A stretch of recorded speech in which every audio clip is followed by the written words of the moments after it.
Some of you for sure. I've never done this before, so we'll have to be patient with me. I'm sorry. Johnson Reed Associates are mechanical electrical consulting engineers with experts in the normal facets of this speciality, and we try and give a personal level of service to all of our clients. With regard to this sort of forum, since 1995 we've been working through developing up, and part of that was when I started out, we invested heavily in AutoCAD, SciMat and other software with the seed capital that I had managed to accumulate. Over time we've grown and obviously shrunk back with the present environment, but we've taken a view that the way the world has gone is going into a 3D world, and as such we've taken the entire staff have been brought out on a training course. We've all done the Revit training course now, not brand specific, but so that with a view to that long-term objective to go from 2D into a 3D world.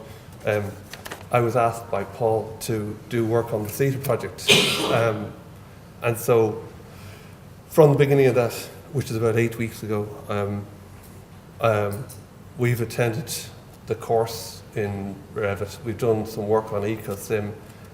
We did some training in ArchiCAD just to do some comparisons, because obviously it's a huge financial expenditure that you're considering, and there's a similarity between all the programs in the way that they operate and the way you input data into them. So this was an exciting opportunity to sort of do something real that didn't have a client at the back end of it who'd possibly end up very disgruntled that you didn't perform adequately well. So the project is, a building in Rosestown, which is a metal-clad tassel wall building that's in not great condition. And the aspiration for Fingal County Council is to turn it into a community centre type environment where you get much higher activity use. And the idea is that they've got a creche, they've got a retail area, they've got meeting rooms, and they have a hall which can be used for all sorts of functions. So as a team, we met to develop the scheme concept, and this is somebody took a photograph of us in a meeting with us. The way it works is the same way it's always worked. We all sat round a table. We all had a discussion about what we aspire to. The architect has a vision as to how he sees it looking and how it works. And we have a vision as to how we need to get planned around and all that sort of stuff.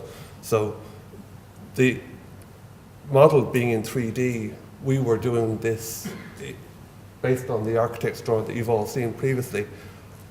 Oddly, we were doing it on a computer as much as on the paperwork.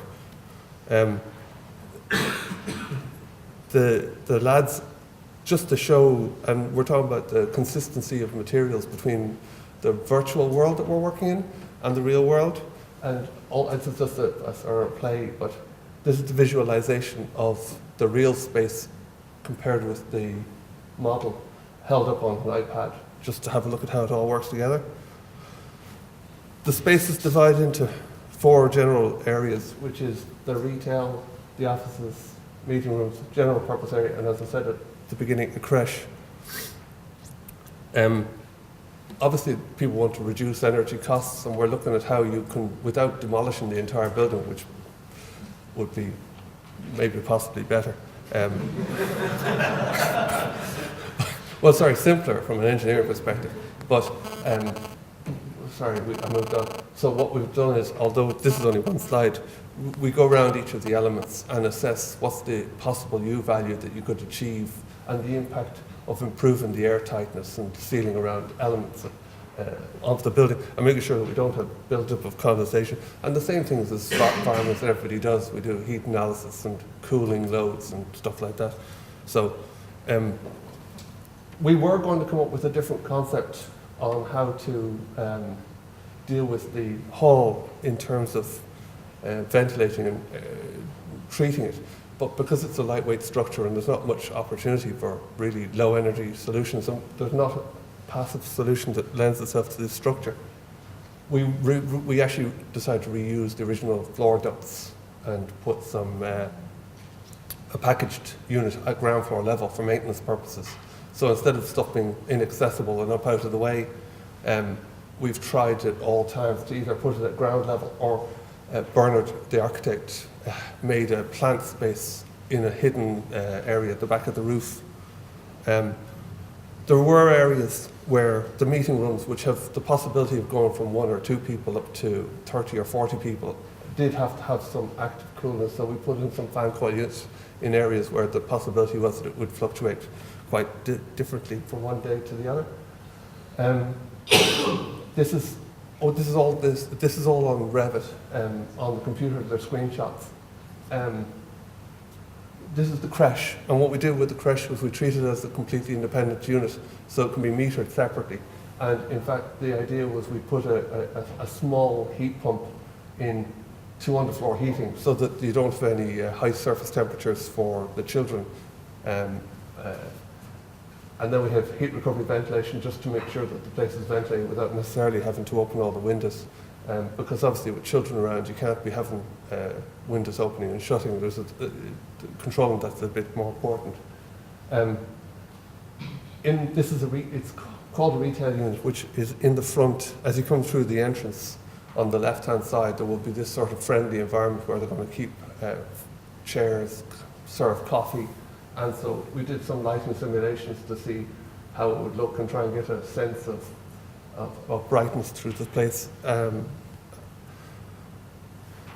In the open area, what we did was, as I say, we put the air handler packaged unit on the floor, and then, although it doesn't show terribly well, we reused the original floor ducts to improve the ventilation through the space and provide heating and cooling. So that would modulate to match the occupancy level. So if it was low occupancy, it would trim itself back down. And it made the end user's system very similar to the air conditioners you see around. So there'd be a familiarity aspect to the whole thing. Oh, that shows it better. Yes. And this is us. We're now the lighting, and this is we didn't actually manage to find the prediction of our software. We did a similar sports hall only for refit during the Easter holidays, and the design levels that are from the software are almost identical. It's very, very reliable. The software that we're using produces such information that you can absolutely take a photograph of what's gone in from the design, and the two of them will be virtually identical. And then this is just another representation of the space of the people moving through it. We looked at acoustics with Bernard, and these curved elements below the original metal deck roof, they used to have trouble with acoustic noise. Now, we did discuss about we have to come up with a plan of the detail, how that doesn't end up being a ball catcher. But at the moment, the idea is to create these acoustic areas, and it creates a sense of space rather than just being a big metal deck shed. Sorry. No. Sorry. Deliberately shift from whole life cycle. We did look at how, for example, where everything is located, and I'd say, although the solar panels are supposed to be angled up, there's a deck area there, and below it directly is the plant room. The air handling package unit is there. The heat pump, in fact, is inside the little room, but I just moved it out for clarity. And so we did, every aspect of this place has been thought about with a view to getting in and working on it reliably and regularly. We did consider, this is just a screenshot of a typical BMS, and although BMS is seen for big jobs, it's come down in price and it's much more user-friendly. It prevents a lack of information causing further issues. So you get at least somebody who's confident gets an information screen which says that the fault is fan number 1, instead of trying to find out that fan number 1 is the one that stopped.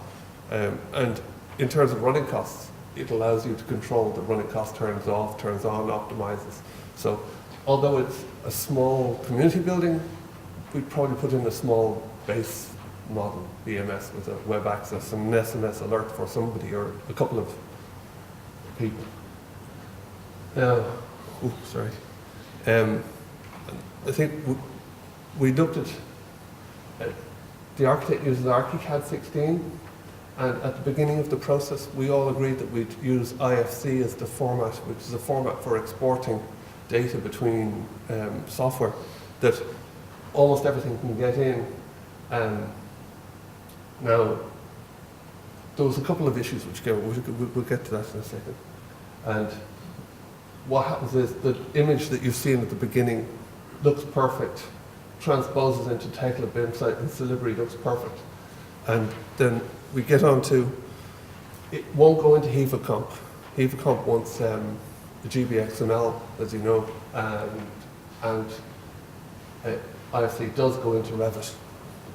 Now, this is because I'm not an expert in Revit, and none of us are, unfortunately, but this is sort of an eye-opener of the risks that are associated with this software.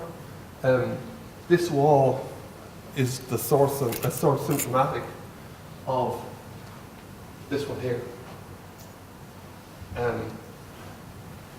It caused me weeks of grief, because in fact in a normal project I'd have just done a CAD drawing and brought into HEVA-Comp. Oh no, I'm fine. Yeah. So, and the other thing you'll see is, you can see the window, and the window exists in the database, but in fact there's something blocking it.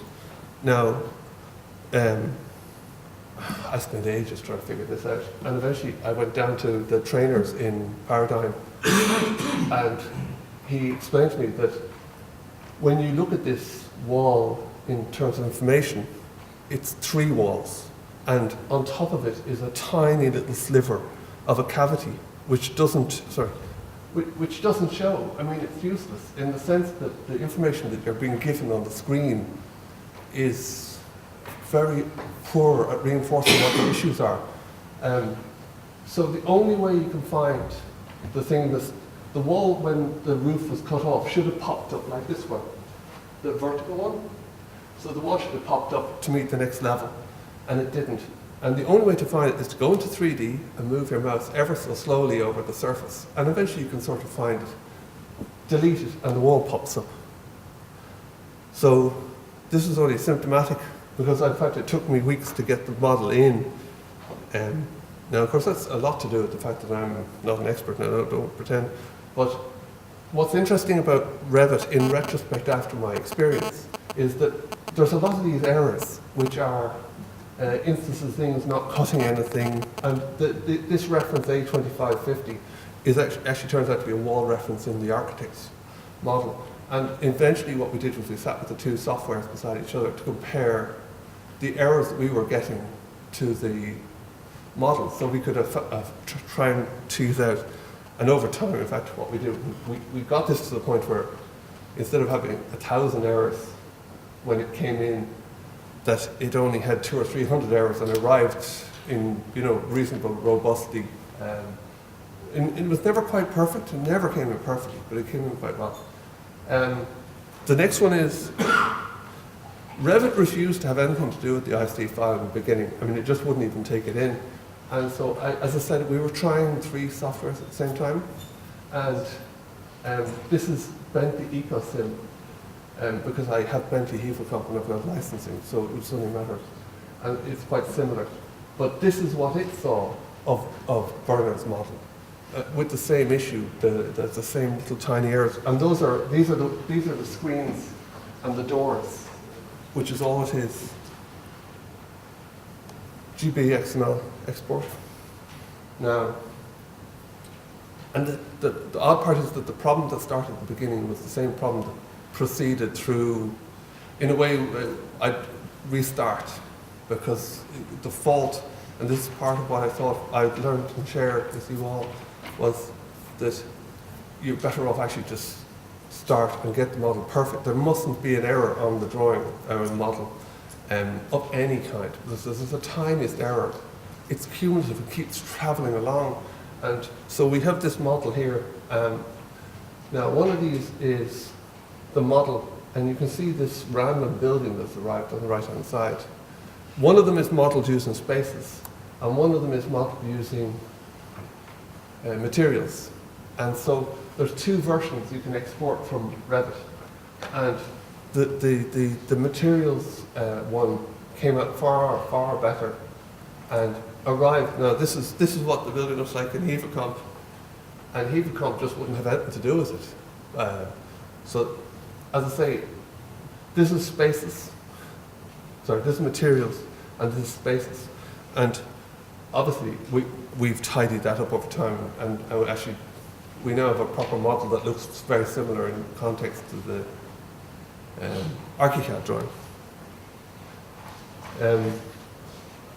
These are just, the focus on removal wastes the time. Well, unfortunately, we wasted an enormous amount of time. I mean, I've all weekends and nights, and every morning I go in extra early just to try and get on top of this. But I'm determined to learn how to do all this, so it comes with a cost. And we've talked about cost. There is a cost. There's a very big cost.